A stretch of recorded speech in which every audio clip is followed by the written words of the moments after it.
साक्षात हनुमान जी को। हनुमान जी आज भी सशरीर धरती पर मौजूद हैं।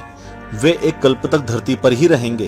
कहते हैं कि ऐसे कई लोग हैं जिन्होंने हनुमान जी के साक्षात दर्शन किए थे।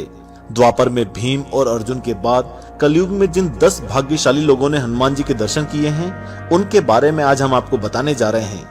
नंबर 1, नीम करौली बाबा। नीम करौली बाबा का वास्तविक नाम लक्ष्मी नारायण शर्मा था। उत्तर प्रदेश के अकबरपुर गांव में उनका जन्म 1900 के आसपास हुआ था। उन्होंने अपने शरीर का त्याग 11 सितंबर 1973 को वृंदावन में किया था। बाबा नीम करौली हनुमान जी के परम भक्त थे और उन्होंने देश भर में हनुमान जी के कई मंदिर बनवाए थे। नीम करौली बाबा के कई चमत्कारिक किस्से हैं। उनके बारे में कहा जाता है कि हनुमान जी उन्हें साक्षात दर्शन देते थे। नंबर 2, तुलसीदास जी। तुलसीदास जी का जन्म 1554 ईस्वी में श्रावण मास की शुक्ल पक्ष की सप्तमी तिथि को हुआ था। तुलसीदास जी जब चित्रकूट में रहते थे तब जंगल में शौच करने जाते थे। वहीं एक दिन उन्हें एक प्रेत नजर आया। उस प्रेत ने ही बताया था कि हनुमान जी के दर्शन करना है तो वे कुष्ठी के रूप में प्रतिदिन हरि कथा सुनने आते हैं। तुलसीदास जी ने वहीं पर हनुमान जी को पहचान लिया और कथा समाप्त होने के बाद उनके पैर पकड़ लिए। अंत में हार कर कुष्ठी के रूप में राम कथा सुन रहे हनुमान जी ने तुलसीदास जी को भगवान के दर्शन करवाने का वचन दे दिया। फिर एक दिन मंदाकिनी के तट पर तुलसीदास जी चंदन घिस रहे थे। भगवान बालक रूप में आकर उनसे चंदन बार बार मांग कर लगा रहे थे। तब हनुमान जी ने तोता बनकर यह दोहा पढ़ा, चित्रकूट के घाट पर भई संतन की भीड़, तुलसीदास चंदन घिसे तिलक देत रघुवीर। नंबर 3, श्री रामकृष्ण परमहंस। 1836 में जन्मे और 1886 में ब्रह्मलीन स्वामी रामकृष्ण परमहंस भी हनुमान जी के परम भक्त थे। हालांकि उनकी प्रसिद्धि काली माँ के भक्त के रूप में ज्यादा थी, क्योंकि वे काली के मंदिर के पुजारी थे। कहते हैं कि श्री रामकृष्ण परमहंस ने हनुमान जी की भक्ति इस चरमता के साथ की थी कि उनकी भक्ति के चलते उनकी रीढ़ में से लगभग एक पूंछ निकलने लगी थी। दरअसल रामकृष्ण परमहंस ने धर्म के सभी मार्गों की पद्धति से भक्ति करके सत्य को जानने का कार्य किया था। नंबर 4, शिरडी के साईं बाबा। ऐसी मान्यता है कि दत्तात्रेय के अवतार माने जाने वाले अक्कलकोट स्वामी महाराष्ट्र के मनमाड़ रेलवे स्टेशन से 16 किलोमीटर दूर पाथरी में श्री साईं बाबा के रूप में 27 सितंबर 1938 में पुनर्जन्म लेते हैं। एक जीवनी के अनुसार श्री शिरडी साईं बाबा का जन्म भूसारी परिवार में हुआ था, जिनके पारिवारिक देवता कुम्हार बावड़ी के श्री हनुमान थे, जो पाथरी के बाहरी इलाके में थे। साईं बाबा पर हनुमान जी की कृपा थी।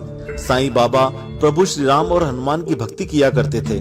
उन्होंने अपने अंतिम समय में राम विजय प्रकरण सुना और 1918 में देह त्याग दी।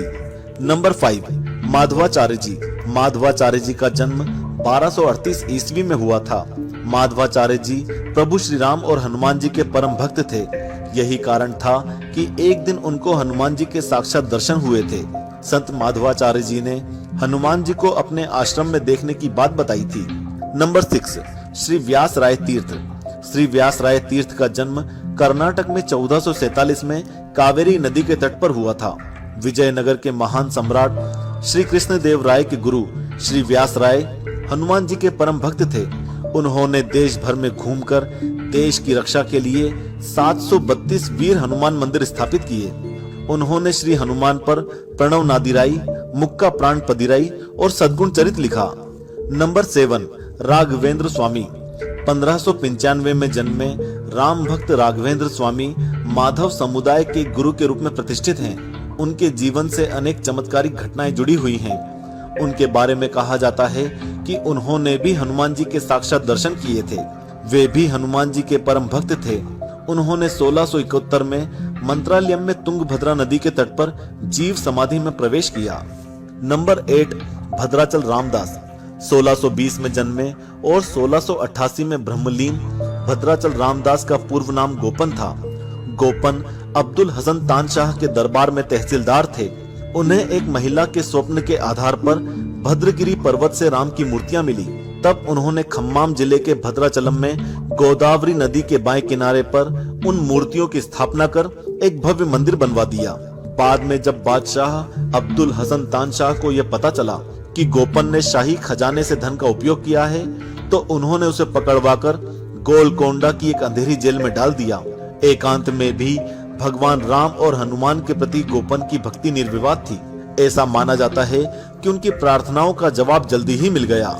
जब भगवान राम ने तानशाह को सपने में दर्शन दिए और शाही खजाने से लिए गए धन को चुका दिया, राजा को बहुत बुरा लगा और उसने गोपन को जेल से रिहा कर फिर से तहसीलदार के रूप में उनकी नियुक्ति बहाल कर दी। नंबर 9, समर्थ रामदास। समर्थ स्वामी रामदास का जन्म रामनवमी को 1608 में गोदा तट के निकट ग्राम जाम में हुआ था। वे हनुमान जी के परम भक्त और छत्रपति शिवाजी के गुरु थे। महाराष्ट्र में उन्होंने राम भक्ति के साथ हनुमान भक्ति का भी प्रचार किया। हनुमान मंदिरों के साथ उन्होंने अखाड़े बनाकर महाराष्ट्र की सैनिकीकरण की नींव रखी, जो राज्य स्थापना में बदली। कहते हैं कि उन्होंने भी अपने जीवन काल में एक दिन हनुमान जी को देखा था। 1681 को समर्थ रामदास जी ने देह का त्याग कर दिया। नंबर 10, संत त्यागराज। 1767 में जन्मे और 1847 में ब्रह्मलीन संत त्यागराज श्री राम और हनुमान जी के परम भक्त थे। ऐसा माना जाता है कि उन्होंने 6 करोड़ बार श्री राम के नाम का पाठ किया और थिरुवियारू के थिरुमंजना स्ट्रीट पर अपने घर के सामने सीता देवी, लक्ष्मण और श्री आंजनेय के साथ श्री राम के दर्शन का सौभाग्य प्राप्त किया था। तो दोस्तों, इन संतों में से आपको किसके बारे में पहले से मालूम था? हमें कमेंट करके जरूर बताएं। या फिर आपकी नजर में कोई ऐसे संत हों जिन्होंने श्री राम के दर्शन साक्षात किए हैं, तो कृपया उनका नाम हमें कमेंट में बताएं। जय श्री राम, जय हनुमान।